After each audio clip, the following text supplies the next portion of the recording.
They invited me into the high-security closing room of the title company for a quote-unquote last-minute alteration, locked the heavy brass deadbolt from the inside for privacy, and slid a fraudulent multi-million-dollar property deed across the polished mahogany table. My father stood silently by the door, physically blocking the only exit.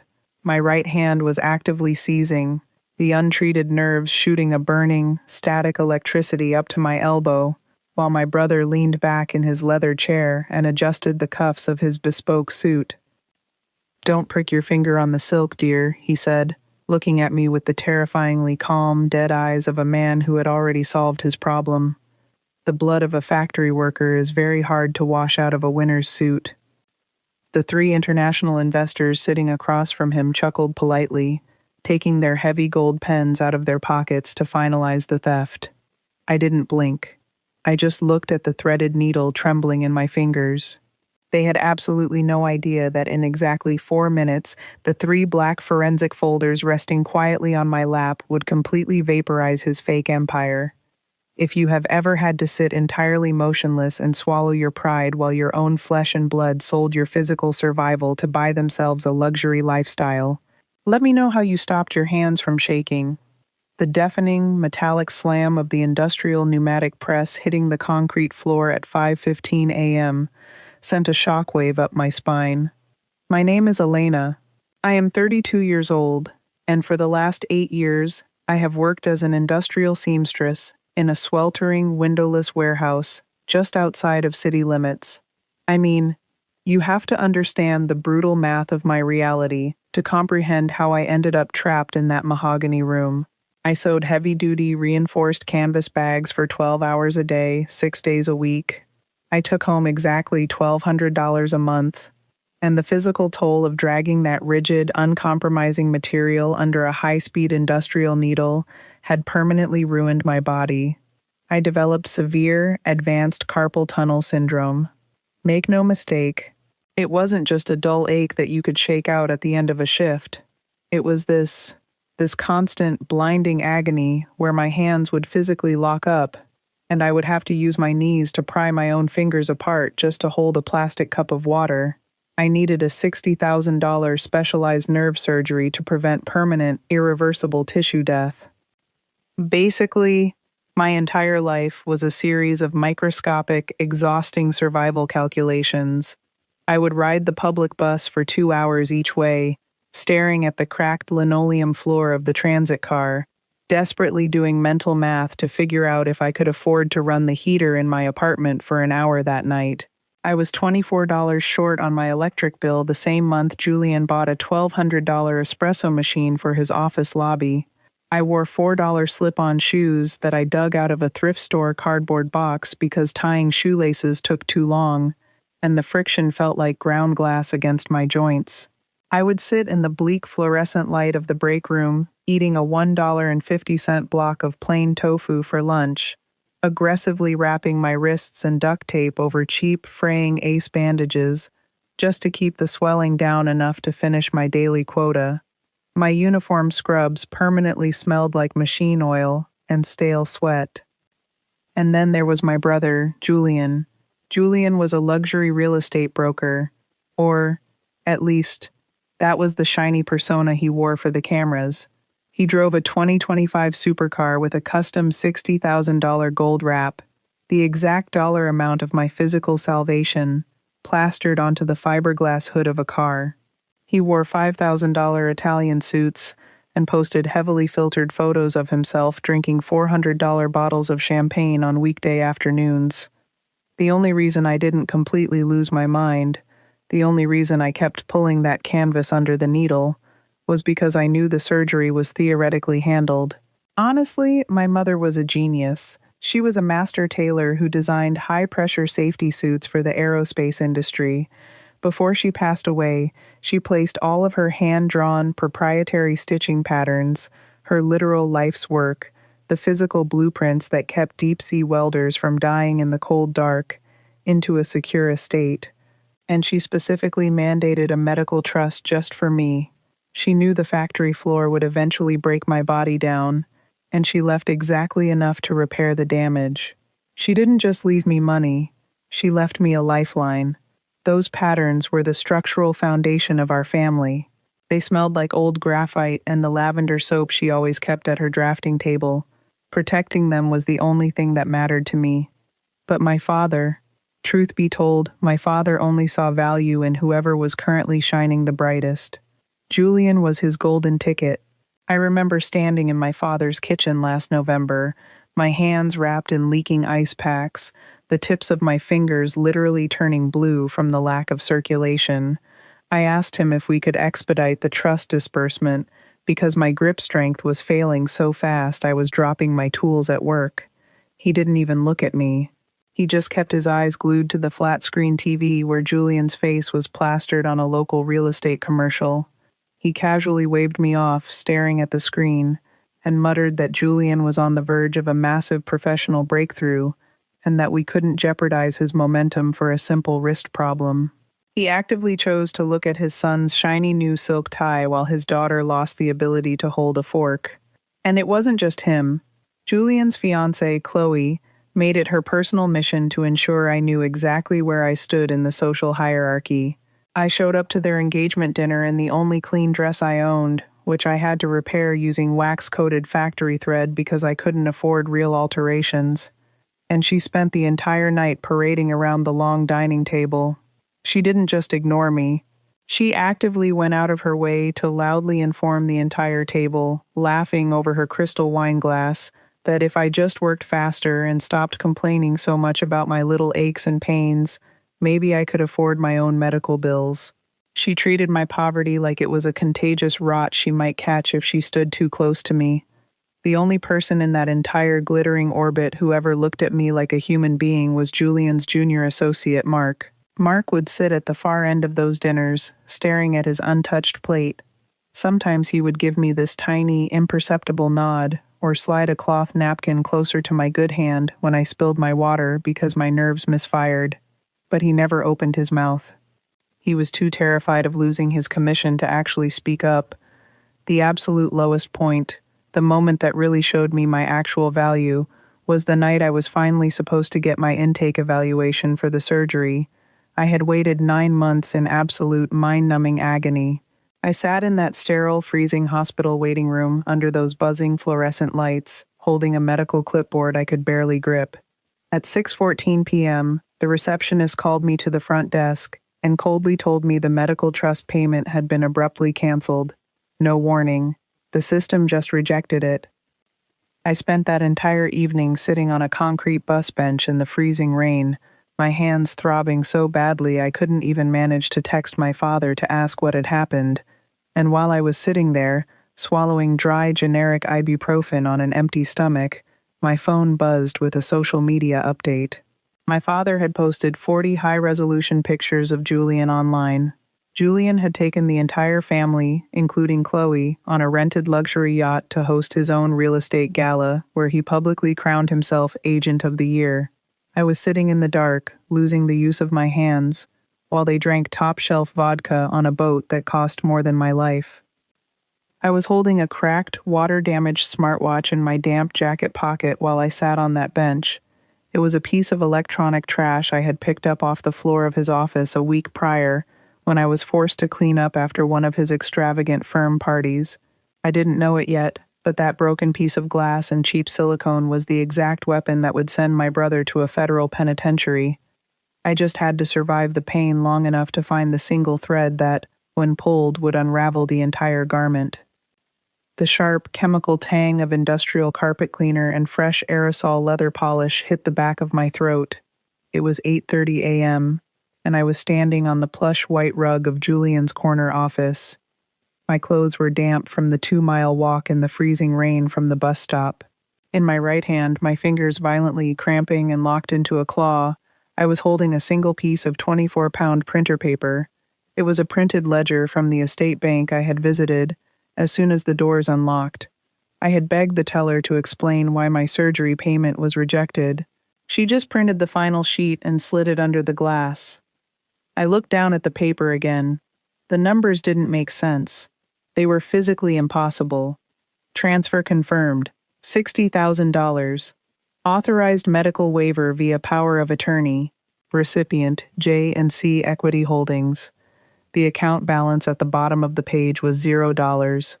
My mother's entire legacy. The specific funds she had mathematically calculated to save my hands. It was gone. All of it. I didn't even hear Julian walk into the room. He breezed through the glass double doors, smelling like expensive cedar cologne, sipping a macchiato. My father was right behind him, casually scrolling through his phone, completely ignoring the fact that I was standing there dripping rainwater onto the pristine rug. I held up the paper. My voice was a dry, hollow rasp. I told him the money was missing. I told him my surgery was canceled. Julian didn't look shocked. He didn't look guilty. He just sighed, this heavy, theatrical sigh of a man burdened by an annoying peasant. He walked over to his mahogany coat rack, pulled a crumpled, dark navy blazer off a hanger, and casually tossed it directly at my chest. I couldn't catch it because my hands were too swollen. It hit the floor. It was an old designer jacket from his closet. The collar was stained with sweat, and the inner silk lining was violently ripped near the shoulder. He stepped over the jacket, checked his gold watch, and looked me dead in the eye with this terrifyingly calm smile. He told me he had to reallocate the static capital because he had some unexpected leverage issues with his private investors. He meant his illegal sports bookies. He meant his gambling debt. And then he pointed at the stained, ripped blazer on the floor and told me I should put it on. He said I needed to look professional for once, if I wanted the bank to actually respect me when I applied for a personal medical loan. The math hit my brain like a physical blow. $60,000. That was the exact cost of the surgical procedure to stop the nerve death in my arms. I looked out his floor-to-ceiling window. Parked in the VIP spot on the street below was his brand-new 2025 supercar. The custom gold wrap alone cost exactly $60,000. He drained my chemotherapy money, my literal biological salvation, to pay off a violent gambling debt, and then he used the leftover scraps to buy a gold car and a diamond ring for Chloe. $0. My ruined hands.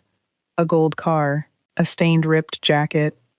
I was standing there, staring down at this pathetic, dirty piece of fabric he had literally thrown at me like a dog, while my blood tried to process the fact that my own brother had just sentenced me to a lifetime of permanent physical disability so he could pretend to be a billionaire. If you have ever been in that exact room, holding the physical proof of your own ruin, while the person who shares your DNA smiles at you, I want you to tell me how you survived that first hour. How did you force your lungs to keep taking in oxygen when your brain finally processed that your family is completely, fundamentally hollow?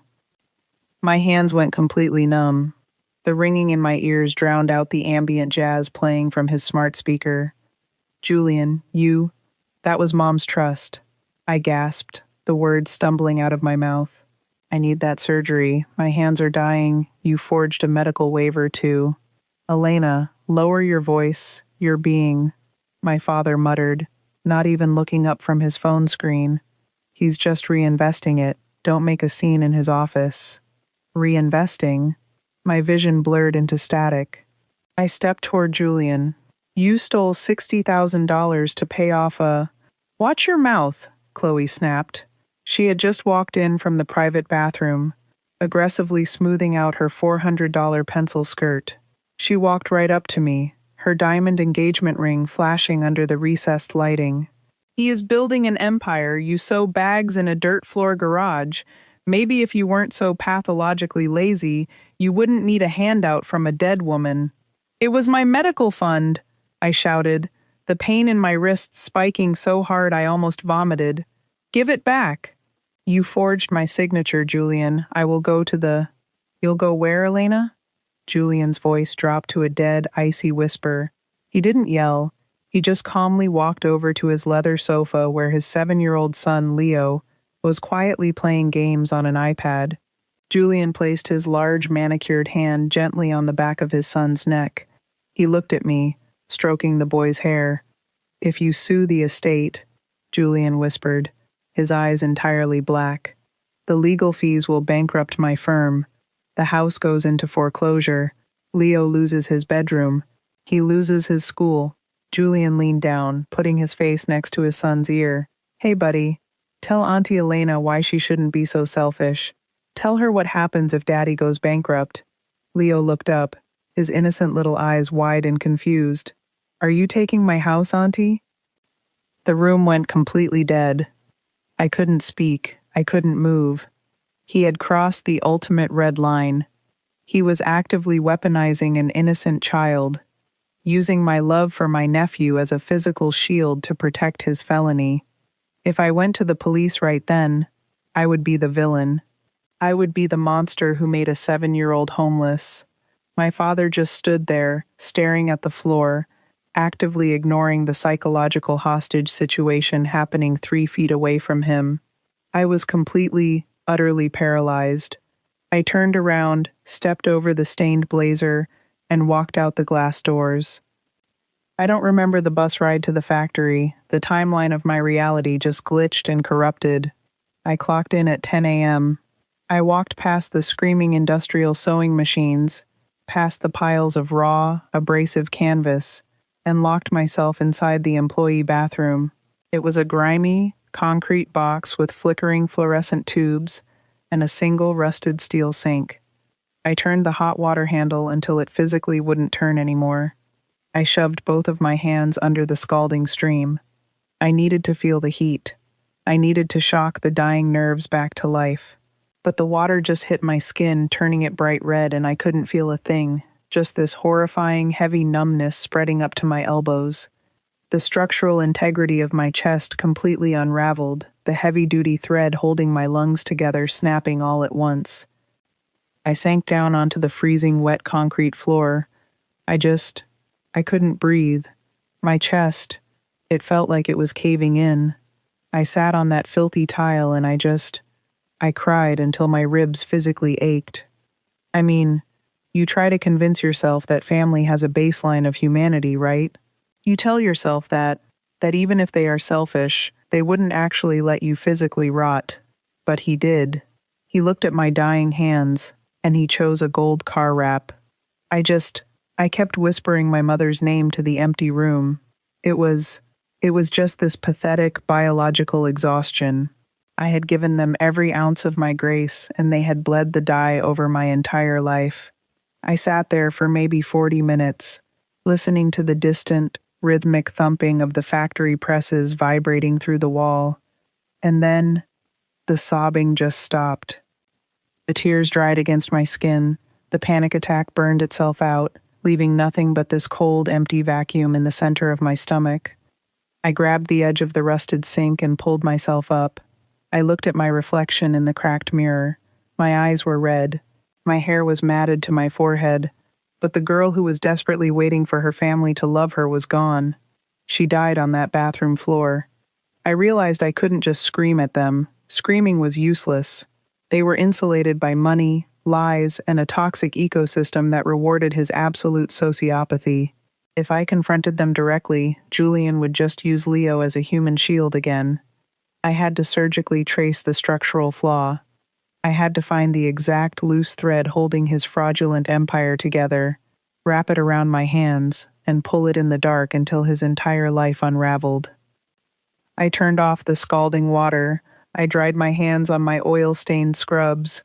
I unlocked the bathroom door and walked back out onto the factory floor. I didn't have the luxury of calling a high-end corporate lawyer. I had exactly $340 left to my name, and I needed an expert. There was a maintenance tech at the factory named Mac. He was this grumpy 60-year-old guy who spent his shifts fixing the blown gaskets on our industrial presses, but his real money came from decrypting stolen phones and wiping hard drives out of a cramped, oil-stained tool closet near the loading dock. I walked into his closet on a Tuesday during my 30-minute lunch break. I handed him the cracked, water-damaged smartwatch and every single dollar bill I had pulled from my rent envelope. I told him I needed the synced cloud data from the device, no questions asked. He looked at the shattered glass, looked at my heavily taped wrists, and shoved the money into his coveralls. Make no mistake, the real world does not move like a movie. There was no instantaneous hacking montage. It was just reality friction. Agonizing, slow, bureaucratic friction. It took Mac 12 days to bypass the encryption. 12 days of me riding that freezing bus, eating 50-cent generic rice and beans because my rent money was gone, completely ignoring the eviction notices taped to my apartment door. My hands were deteriorating so rapidly that I started having to use my teeth to pull the zippers on my own jacket.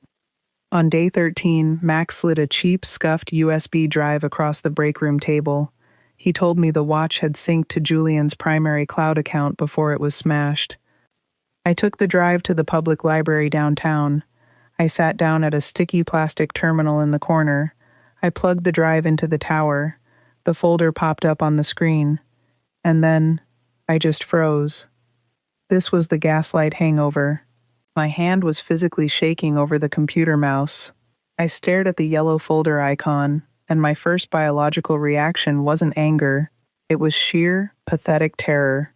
I could hear my father's exasperated voice echoing in the back of my skull. "You're just jealous, Elena. You're always playing the victim. Don't ruin his momentum. I mean, what if they were right? What if I was just this bitter, crazy factory worker looking for a conspiracy because I was jealous of my brother's success?" I literally pulled my hand back from the mouse. I was conditioned to submit. I was trained from birth to protect Julian's image at all costs. But then my right hand cramped. A sharp, violent spasm shot from my knuckles to my collarbone, so intense my vision flashed white. The pain killed the hesitation. I clicked the folder. I started systematically hunting through the recovered server logs. Julian was arrogant, but he was incredibly sloppy. He thought he had deleted everything when he smashed the watch, not realizing the background sync had backed up a shadow copy of his desktop. The first file I opened was a scanned PDF. The visual reality of it was jarring. It was a heavily watermarked, official pawn shop intake ledger from a shady broker across town. I zoomed in on the signature line. It was Chloe's handwriting, the flying monkey who mocked my thrift store clothes. I looked at the itemized list. My stomach dropped. Item 1, 18-karat gold sapphire pendant, vintage, serial, unmarked, payout, $15,000, authorized by Chloe Vance. It was my mother's heirloom necklace. The one my father claimed was lost in the move 3 years ago. Chloe had secretly pawned the family jewelry to cover Julian's unexplained margin calls, entirely funding her designer lifestyle with stolen gold, while looking me in the eye and calling me a lazy stain on their brand. I kept digging. The second file was an MP4 video clip buried in a subfolder labeled Nuisance Claims. It was drone footage. A local hobbyist had been hired by a rival real estate firm to take aerial shots of a commercial lot, but they had accidentally left the camera and audio recording while the drone hovered near a public park bench. Julian had acquired the footage through a cease and desist threat, but he kept a copy. I pressed play. The video was grainy, shot from about 30 feet in the air, but the audio was crystal clear. It was my father. He was sitting on a concrete park bench next to a man wearing a suit with the logo of a rival aerospace engineering firm. My father reached into his briefcase and pulled out a worn, familiar leather binder, the exact binder that held my mother's proprietary stitching patterns. I listened to the audio. The static hiss of the wind cut out for just a second. "The patent rights are fully signed over," my father's voice crackled through the cheap library headphones. "Elena's hands are shot anyway. She can't use them. Julian needs the margin call covered by Tuesday. Wire the consulting fee directly to his LLC. My own father. He fully knew my hands were dying. He knew I was facing permanent disability, and he actively chose to sell my mother's life-saving legacy to a corporate rival just to maintain Julian's fake public image. He looked at my agony and traded it for a consulting fee. But Mac had warned me. The cloud backup was incomplete. He texted me right as the video ended. "The financial transfers aren't in the cloud. They are hard-saved on the local server in his office. You want the bank wire, you have to get it yourself." I couldn't hire a lawyer to subpoena the drive. It would take 6 months, and Julian would just bleach the hard drives the second he got the notice. I had to get my hands dirty. At 9:30 p.m. that night, I stood in the freezing rain outside Julian's luxury real estate firm. I had a stolen cleaning crew keycard Mac had cloned for me. I swiped it. The glass door clicked open. I walked past the $1,200 espresso machine. I walked into Julian's plush corner office. It smelled like stale, expensive cologne. I moved behind his massive desk and found the local backup tower sitting under the mahogany wood. I plugged in my USB drive. I initiated the download for the medical trust metadata. The progress bar popped up. Estimated time, 4 minutes. 3 minutes passed. The green bar crawled across the screen. Then I heard it. The heavy, rhythmic squeak of wet leather shoes on the marble floor in the hallway. Julian. He was coming back to the office. He was laughing, talking loudly on his cell phone, his footsteps echoing in the empty corridor. My chest tightened.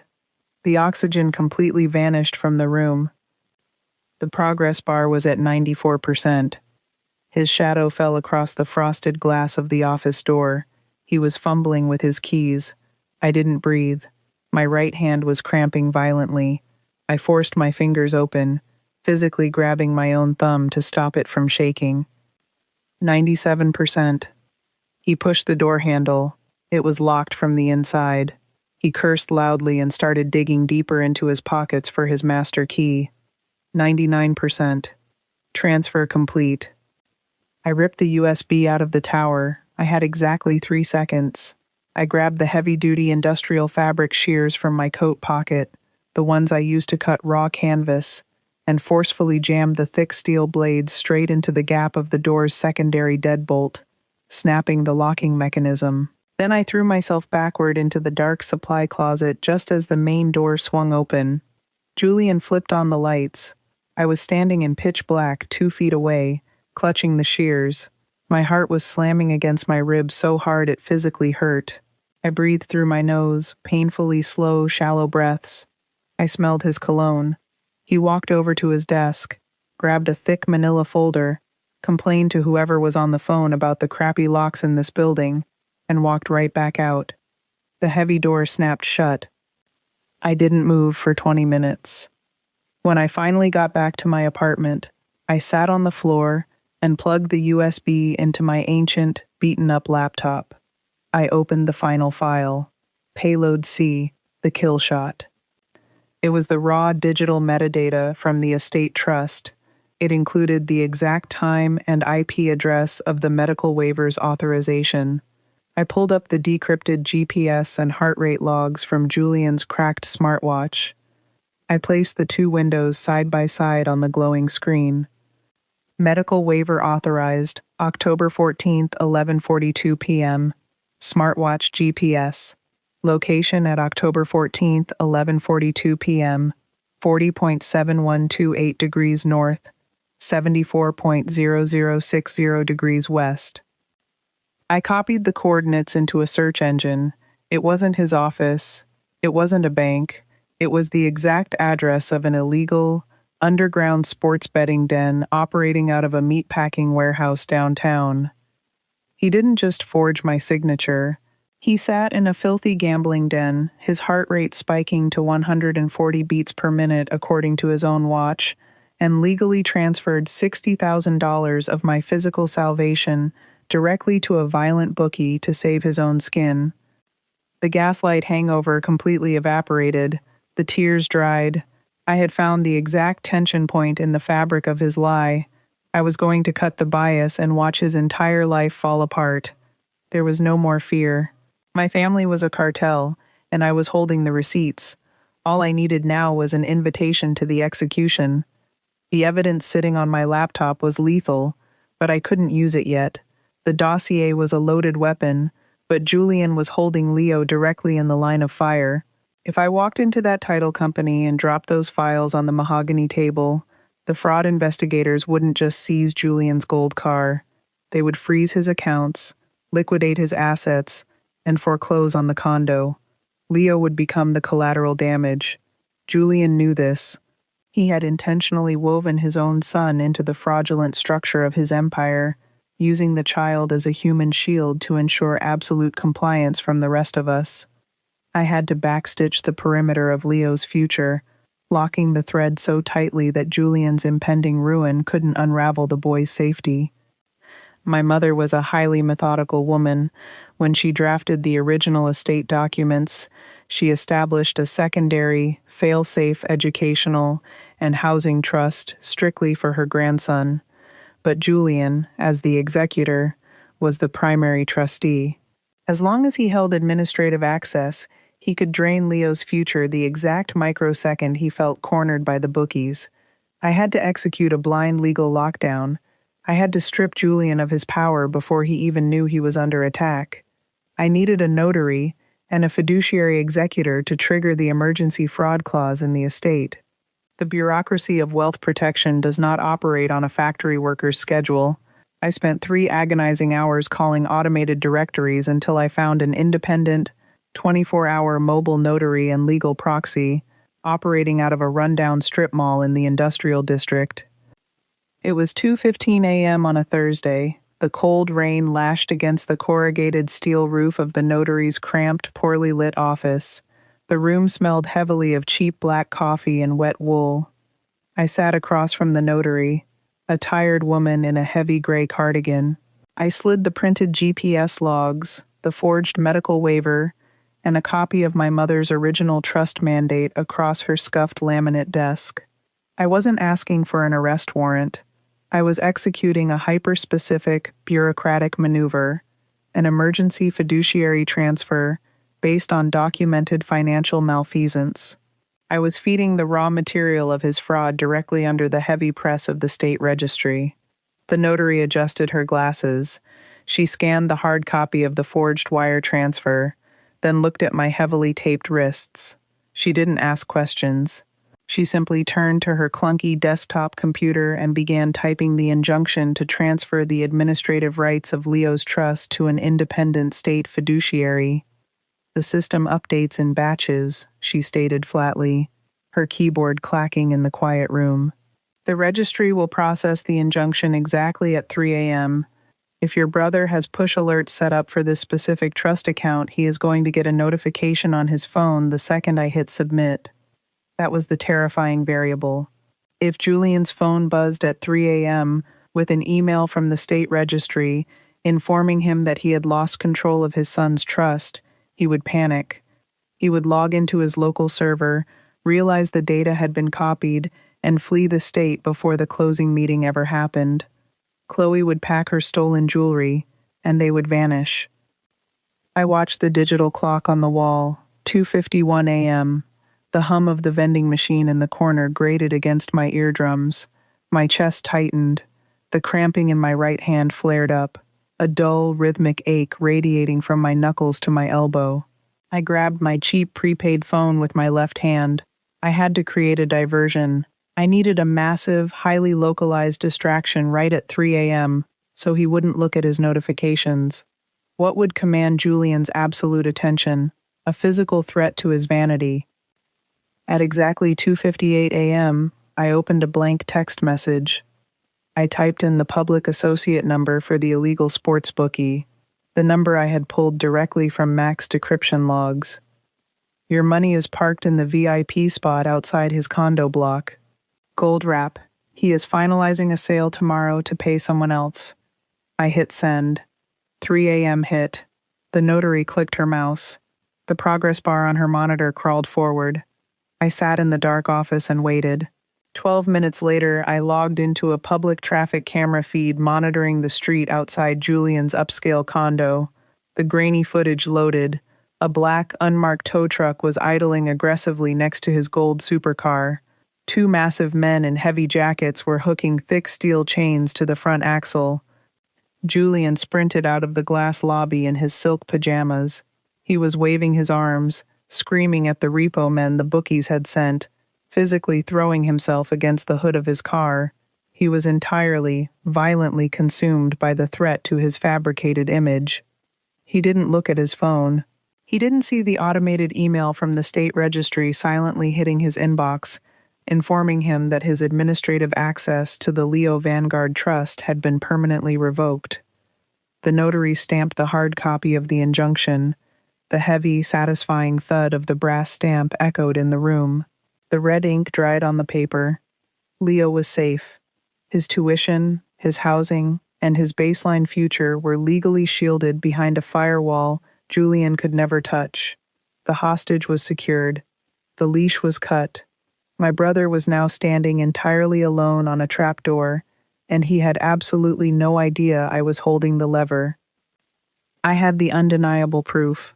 I had secured Leo's future, but I still needed the invitation to the execution.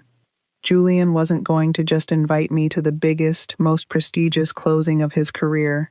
I had to trick him into demanding my presence. I had to make him believe I was still his subservient prop. I sat on my lumpy mattress and pulled out my phone. Typing the text message required a physical effort that made my stomach turn. I sent him an incredibly long, pathetic apology for the misunderstanding at his office. I told him that I was just stressed about my wrists, that the cheap drugstore braces I bought were actually helping a little, and that I was so proud of his big upcoming deal. Then, I set the bait. I begged him to let me do the final, custom alterations on his victory suit before the international investors arrived. I told him I just wanted to contribute to the family's success. It was disgusting, but it worked. He texted back a simple, thumbs up emoji. But while I was forcing myself to swallow my pride, Julian and my father were actively salting the earth behind me. I found out the next morning. I walked into the factory at 5 a.m., the smell of industrial bleach and raw cotton heavy in the air. Rita, my floor manager, a tough 50-year-old woman who usually gave me the easier sewing batches because she knew how bad my hands were, pulled me into her glass-walled office before I could even clock in. She looked at me with this sickening, heavy expression of deep pity. She told me my father had called her personal cell phone the night before. Look, he didn't scream or act crazy. He didn't sound angry. He used weaponized therapy speak. He told Rita that the chronic pain in my wrists had finally triggered a severe psychological break.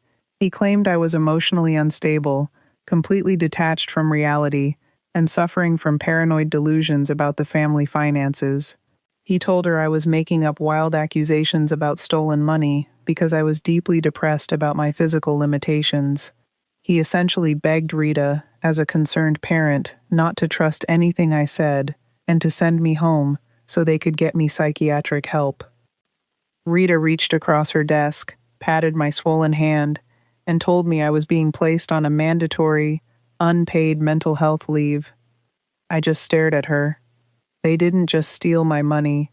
They preemptively assassinated my credibility to the only external ally I had.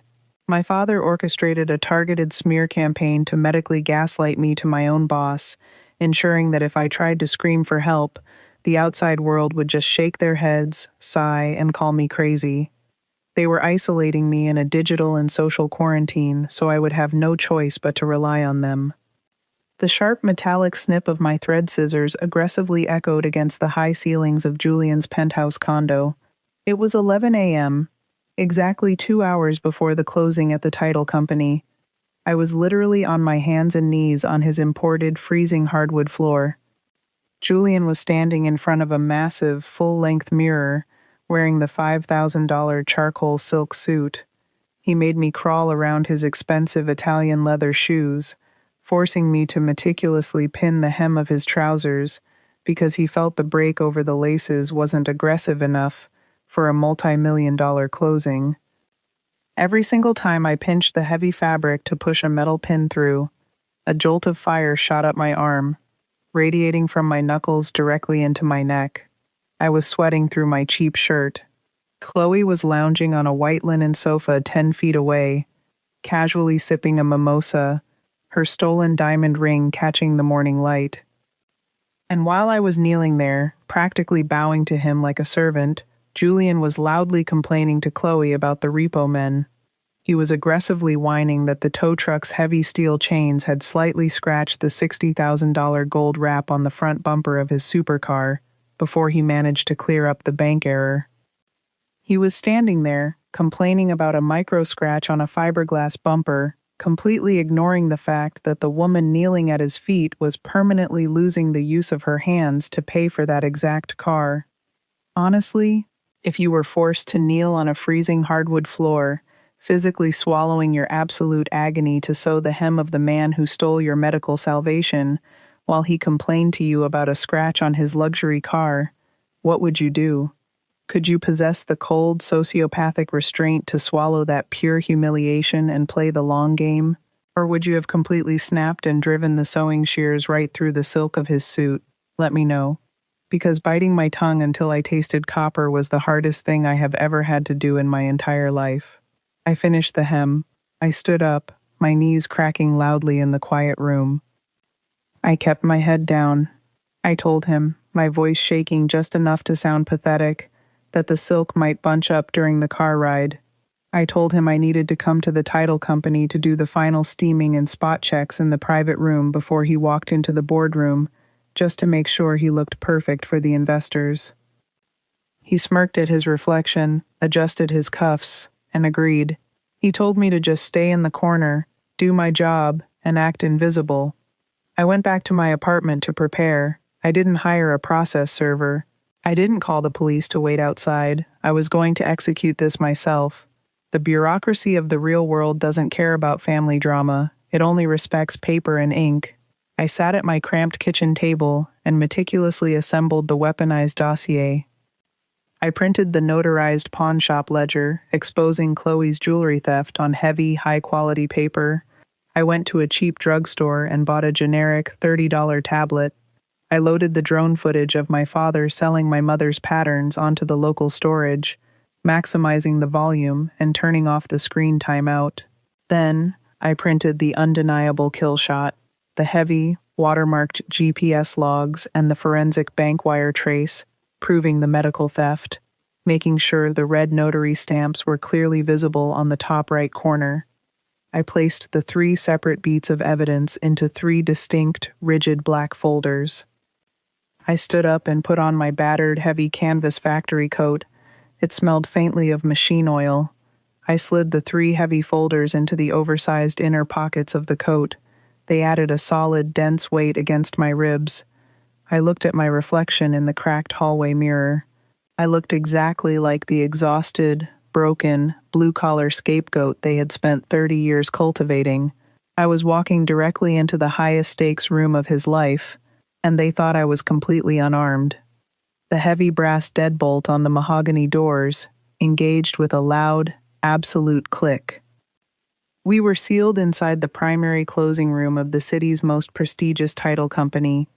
It was a suffocating, windowless vault designed to make rich men feel secure while they transferred vast sums of capital.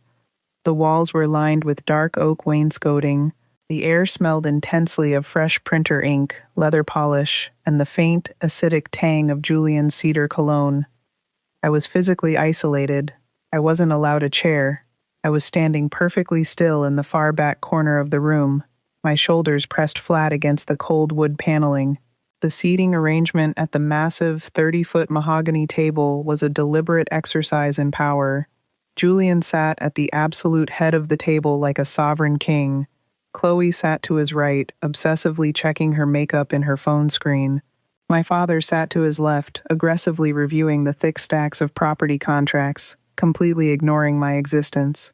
Mark, the junior associate, sat at the very far end, hunched over a leather legal pad, staring at his own shoes. Across from them sat the 3 international investors. 3 older men in bespoke European suits, their faces tight and impatient. The ambient noise in that room was a physical weight. You could feel the deep, resonant thrum of the building's commercial heating and cooling unit vibrating through the floorboards, sending a dull, sickening hum straight up through the soles of my cheap shoes. It mixed perfectly with the sound of the lead investor aggressively tapping a heavy gold Mont Blanc pen against the polished mahogany. Clack, clack, clack. It was the sound of a countdown. Chloe was visibly bored waiting for the title agent to finish copying the deeds. She swirled the ice in her sparkling water, turned in her plush leather ergonomic chair, and looked me up and down. She didn't just insult my factory coat, she used it to perform a stand-up routine for the captive audience. She leaned across Julian and loudly suggested to the investors that, with my heavy canvas jacket and grim expression, they should buy me a little cap and have me pull the cars around when the ink dried. She spun it as a light-hearted, charming family joke, laughing the loudest at her own cruelty. It was a flawless bully tactic.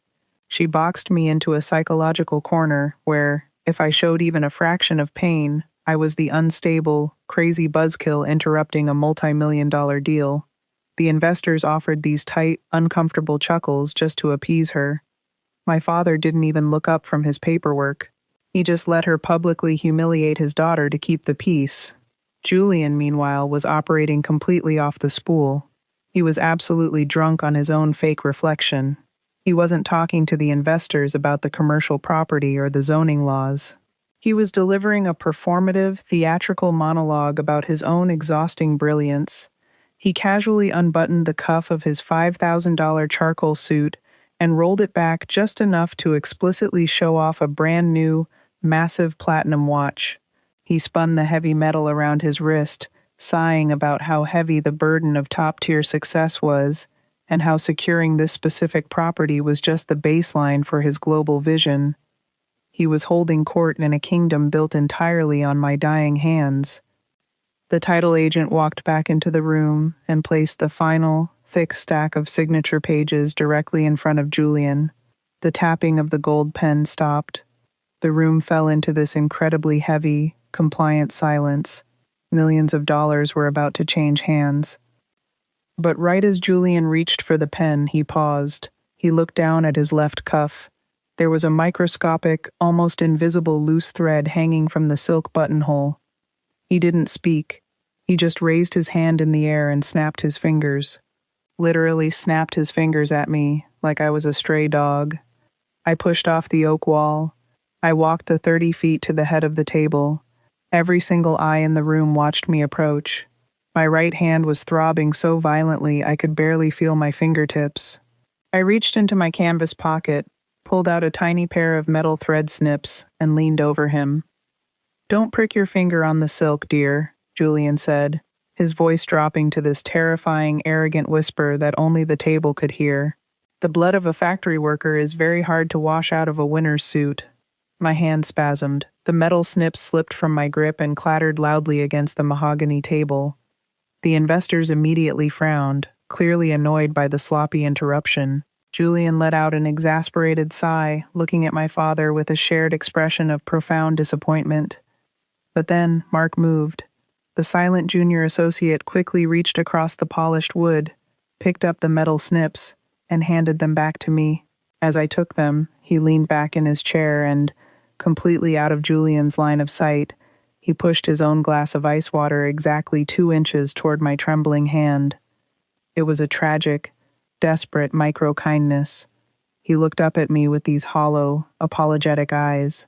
He knew I was being tortured, and a glass of water was the absolute maximum bravery he could muster. I looked at the water. I looked at Mark. I didn't nod. I just stared at him, knowing with absolute clinical certainty that the bomb sitting in my coat pockets was about to rip his career to shreds alongside Julian's. I managed to clip the loose thread. I stepped back from the table. Julian smiled his blinding, sociopathic smile. He picked up the heavy gold pen. He brought the nib down until it was hovering exactly 1 millimeter above the signature line of the fraudulent deed. He looked like a man who had successfully conquered the world.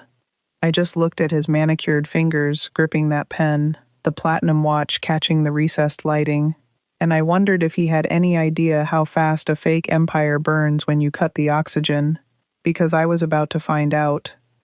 The gold nib of the heavy pen hovered exactly 1 millimeter above the signature line. Julian inhaled. It was a deep, satisfied breath. The breath of a man about to solidify a lie worth millions of dollars, funded entirely by my physical destruction. I didn't step back into the corner. I reached my aching right hand into the deep canvas pocket of my factory coat. My knuckles popped loudly in the quiet room. I grabbed the first rigid black folder, then the second, then the third. I pulled them out. I walked the 30 feet to the head of the mahogany table. I slapped the 3 folders down onto the polished wood. Smack. The physical sound was like a gunshot. The heavy HVAC hum seemed to instantly vanish. Julian's head snapped up, his pen stopped. The fake, benevolent smile slid off his face, replaced by a flash of genuine, confused anger. "What are you doing?" he hissed, his voice tight and low. "Get away from the table." I didn't look at him. I looked directly at the lead investor sitting across the wood. The older man lowered his reading glasses, his eyes darting from the black folders to my cheap canvas coat. I reached out. I grabbed the top folder. Payload A. I flipped the heavy cardboard open. I slid the crisp 24-pound watermarked paper directly across the center of the table until it stopped right in front of Chloe and the investors. "Certified pawn intake registry," I said. My voice was completely flat, cold, literal. "Itemized."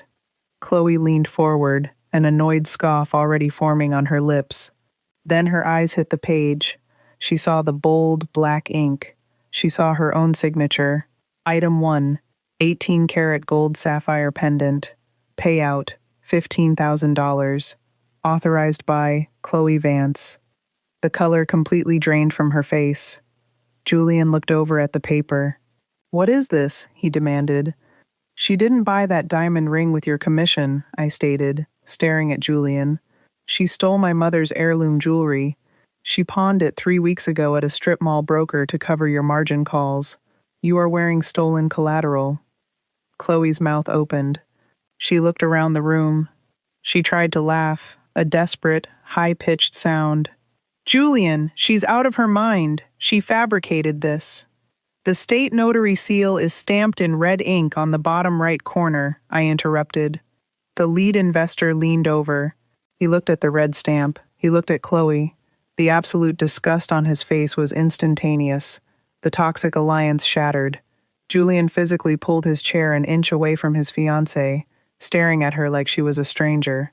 Chloe shrank back into the heavy leather upholstery, completely silenced. I didn't wait for them to process it. I reached into my coat. I pulled out the cheap $30 tablet. Payload B. I slapped the plastic casing onto the wood. I pressed the power button. The screen illuminated the dim room. I tapped play. I had the volume set to maximum. The grainy drone footage started, but the audio was piercing. My father's voice echoed off the oak walls, loud and undeniable. "The patent rights are fully signed over. Elena's hands are shot anyway. She can't use them. Wire the consulting fee directly to his LLC." I paused the video. Silence. Total silence. The room stopped breathing. My father froze. His hands were hovering over his property contracts. He slowly looked up. He didn't look at me. He looked at the investors. The 3 European men were staring at him with pure, unadulterated revulsion. They were looking at an old man who had just been caught on tape selling his own crippled daughter's physical health for a corporate bribe. My father's flight response triggered instantly. He let out this choked, pathetic gasp. He dropped his pen.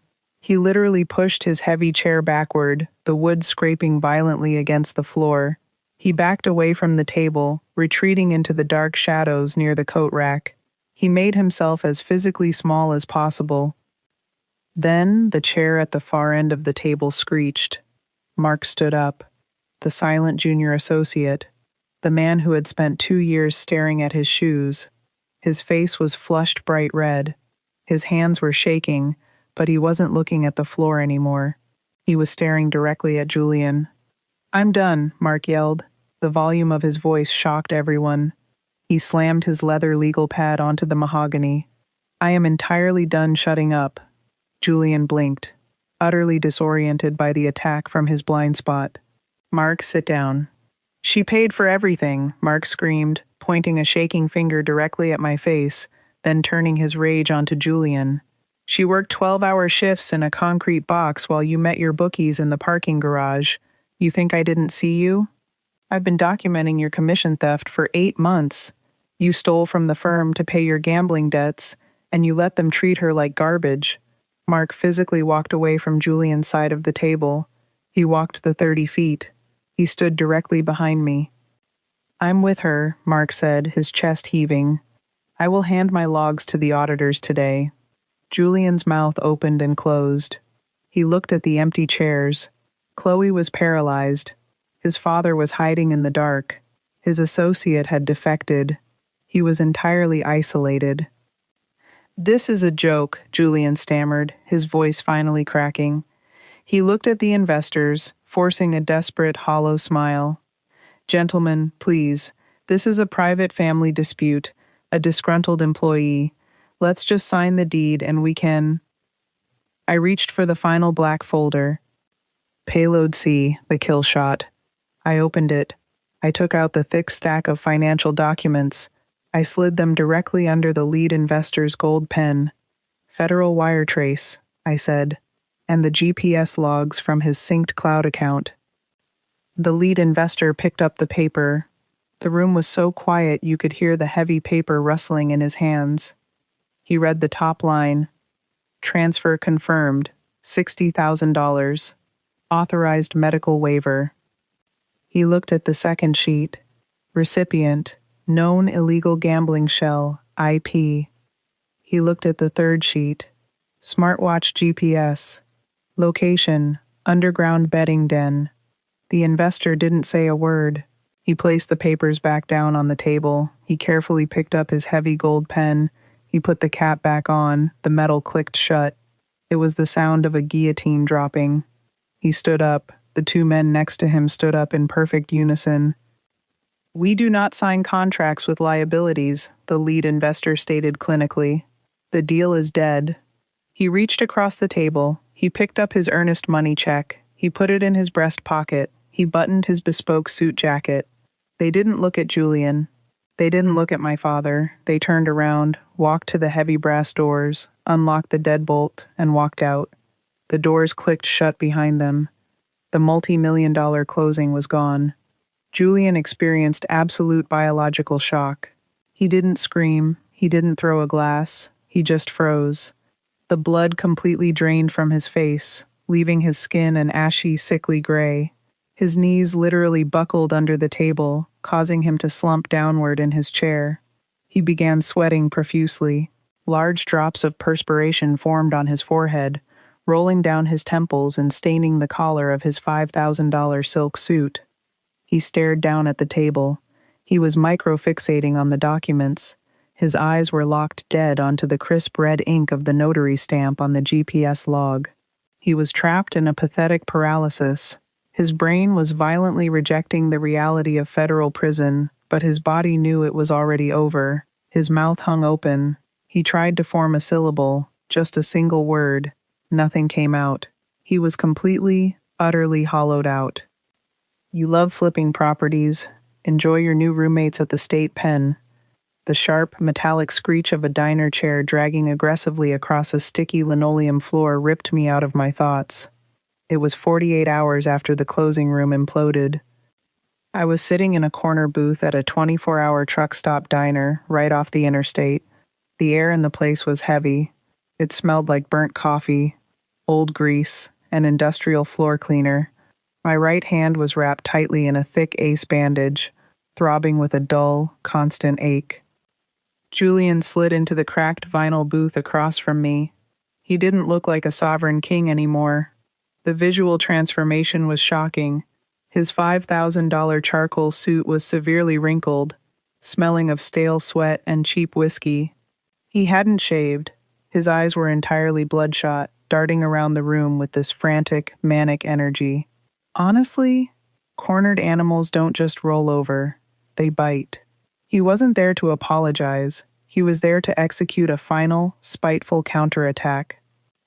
He slapped a thick manila envelope onto the sticky table. He leaned in over the formica, his jaw clenched so tight I could see the muscle twitching under his skin. "You think you won?" he hissed, his voice a desperate, ragged whisper. "You think you can just burn my life down and walk away?" I mean, I didn't say anything. I just stared at the frayed edge of his silk collar. He tapped the envelope violently. He told me he had spent the last 2 days fabricating a massive police report. He claimed he had used the last of his cash to bribe a warehouse manager at my factory.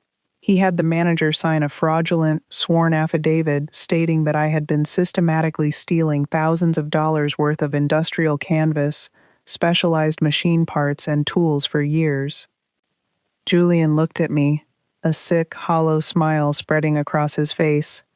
He told me that if I didn't immediately call the state fiduciary, retract the fraud allegations, and sign a statement claiming I fabricated the GPS logs due to a mental breakdown, he would personally hand the affidavit to the local police. He leaned closer. He whispered that I would go to a state penitentiary, lose my factory job, and rot in a cell with my hands completely paralyzed because I would never, ever get the surgery. I just watched his chest heave. He was completely snapping the tension wire. It was just incredibly pathetic. He thought he was still playing a family game where he held all the psychological leverage. He actually believed I was still the terrified scapegoat who would fold at the first sign of a threat. I didn't scream. I didn't defend myself. My left hand slowly reached out. I picked up my heavy ceramic coffee mug. I took a slow, deliberate sip of the bitter black coffee. I set the mug down on the saucer. The ceramic clinked loudly. "Julian," I said, my voice completely flat and clinical, "you fundamentally misunderstand the structural reality of your situation." He blinked, the fake smile faltering for a microsecond. I pointed to the manila envelope. I explained to him, slowly, that the fraud report was already officially filed with the State Banking Commission and the federal authorities. I told him that by sitting across from me, explicitly threatening a key witness with fabricated criminal charges in an attempt to suppress an active federal wire fraud investigation, he had just escalated a civil estate dispute into federal witness tampering and felony extortion. He scoffed. He actually threw his head back and laughed. He told me I was bluffing and that the police didn't care about a factory worker's lies. I didn't respond to him. I simply looked past his shoulder. 2 booths down, a man wearing a cheap gray windbreaker set his newspaper down on the table. He stood up. The woman sitting across from him stood up too. They weren't truck drivers. They were plainclothes investigators from the State Fraud Division. I had called them the exact second Julian texted me the address of the diner, offering them a live demonstration of his extortion attempt. Look, I wasn't playing a game. I was literally wearing a recording wire taped to my ribs under my canvas coat. The male investigator walked over to our booth. He didn't yell. He didn't draw a weapon. He just pulled a heavy brass badge from his pocket, placed a firm hand on Julian's silk shoulder, and told him to stand up. Julian looked at the badge. The metal caught the fluorescent light. Then he looked at me. The final delusion shattered.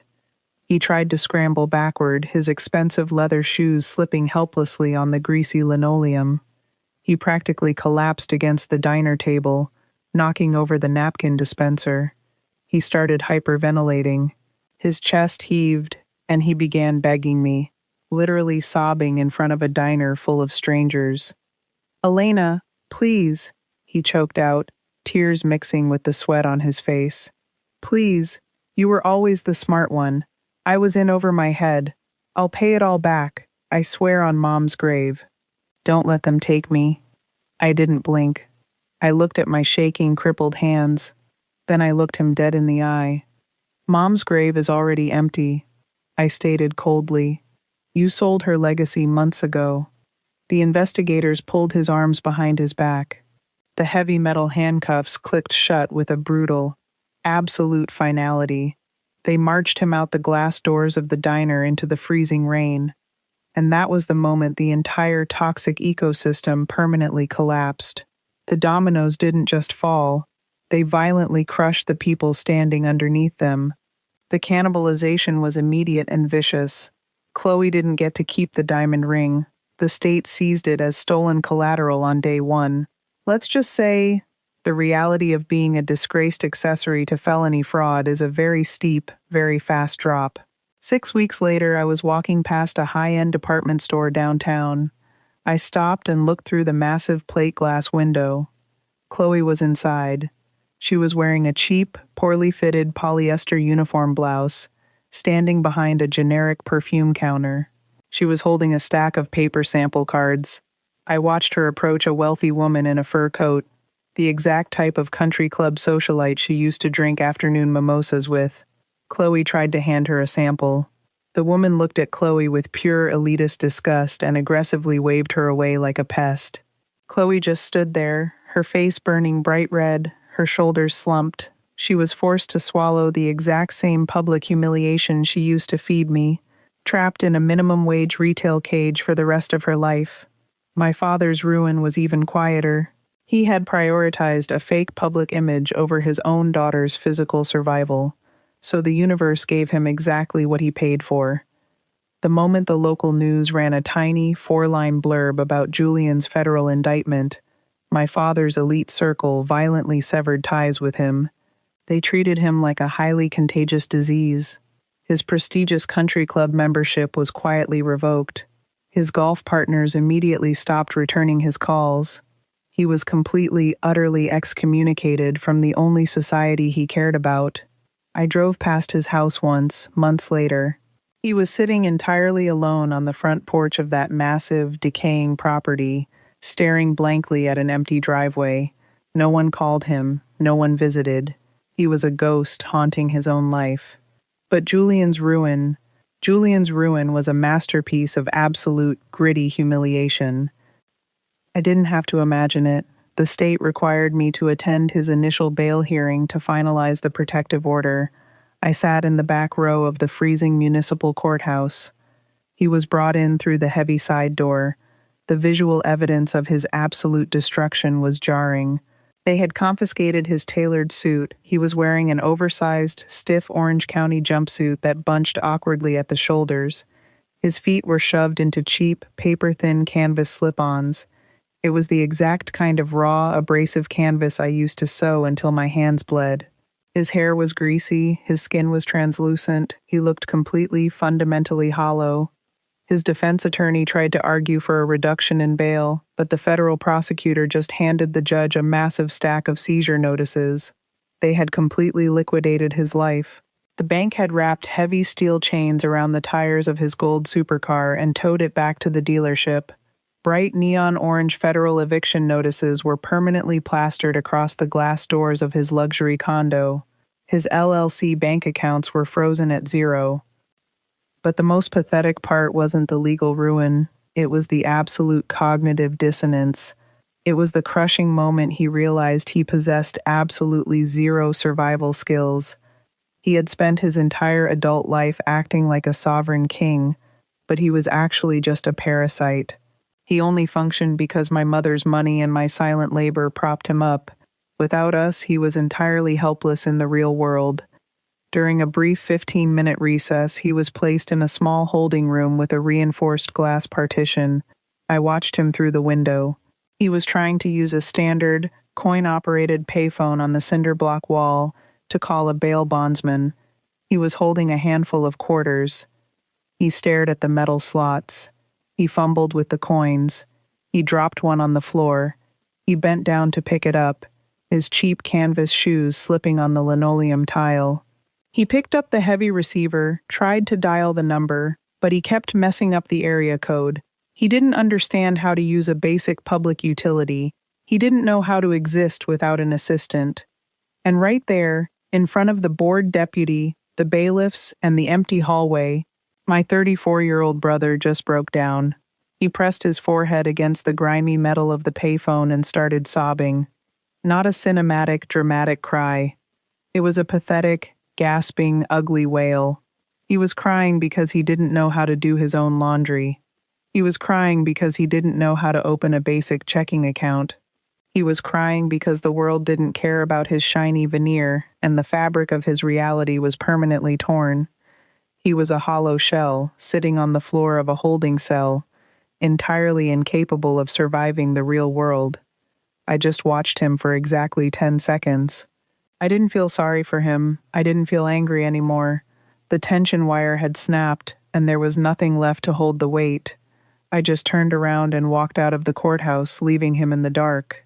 It was a Tuesday afternoon when the final seam was permanently sealed. I was packing the last cardboard box in my freezing empty apartment when someone knocked on the door. I pulled it open. My father was standing in the dim hallway. He looked incredibly small. His shoulders were slumped, and he was wearing a faded, pilled gray sweater. He tried to offer this weak, trembling smile. He started apologizing. He told me he was terrified during the closing, that Julian had completely manipulated him for years, and that he didn't know how bad things had gotten. Look, I knew it was a lie. I knew his actual flaw. My father lost his own engineering firm to bankruptcy a decade ago. He was a patriarch who had completely lost his identity, and he enabled Julian's monstrous abuse simply because sitting in the passenger seat of Julian's gold car made him feel like a man who still mattered. He fed his own daughter to a sociopath just to keep his VIP seat. He reached out, trying to hug me, tears welling in his eyes. "We can fix this, Elena. We're still family." I didn't step back. I just looked at his exhausted, pathetic face, and for the first time in my entire life, I felt a single, quiet tear roll down my cheek. It wasn't grief, it wasn't anger, it was just absolute overwhelming relief. I looked at the man who had traded my dying hands for a consulting fee, and I felt nothing. The bond was simply dead. "There is nothing to fix," I stated, my voice perfectly calm. "I have already filed the legal paperwork to permanently remove the family name from my identity." He gasped, stepping back into the hallway like I had physically hit him. My phone buzzed on the kitchen counter. The lock screen lit up with a text message from Chloe. She was begging for a microloan to cover her rent, adding, "We're still family, right?" I picked up the phone, swiped left, and pressed block. I looked at my father one last time, gently pushed the heavy wooden door closed, and turned the deadbolt until it clicked with a heavy metallic finality. The severance was complete. The federal court was incredibly efficient. They ordered the immediate liquidation of Julian's supercar and the seizure of the pawnshop funds, initiating a total bank fraud clawback. Within 30 days, the state fiduciary fully restored the $60,000 back into my medical trust. I got the surgery 2 weeks later. 3 months after that, I loaded my few remaining boxes into a cheap, rented moving truck. I drove out of the city limits, the wheels humming on the asphalt, and I never checked the rearview mirror once. I relocated to a quiet coastal town 300 miles away. I used the leftover scraps of my factory savings to lease a small sunlit storefront with hardwood floors and exposed brick walls. I opened a bespoke tailoring shop, no industrial presses, no screaming foreman, just me, a vintage Singer sewing machine, and the quiet dignity of my own labor. It was early morning. The shop was perfectly silent, save for the distant sound of seagulls and the gentle ticking of a wall clock. It was the exact sensory opposite of that suffocating, vibrating HVAC hum in the title company's closing room. I walked over to the break table. I picked up a ceramic mug of brand name Earl Grey tea. I held it with my right hand. My fingers gripped the ceramic. There was no burning static, no violent cramping. My grip was steady, strong, and completely painless. I walked over to the massive oak drafting table in the center of the room. Lying flat under the warm morning sun was a worn, familiar leather binder. I opened it. The smell of old graphite and lavender soap immediately filled the air. I ran my thumb over the heavy, hand-drawn paper. I traced the precise, proprietary stitching patterns my mother had designed to keep people safe in the dark. I physically felt the thick paper against my healed skin. I didn't need to destroy Julian to find my worth. I just needed to realize that the structural integrity of this family never belonged to the men in the silk suits. It belonged to the women who knew how to sew the pieces back together. I possessed the exact same quiet strength my mother always saw in me. I sat down at the machine, threaded the needle, and went to work.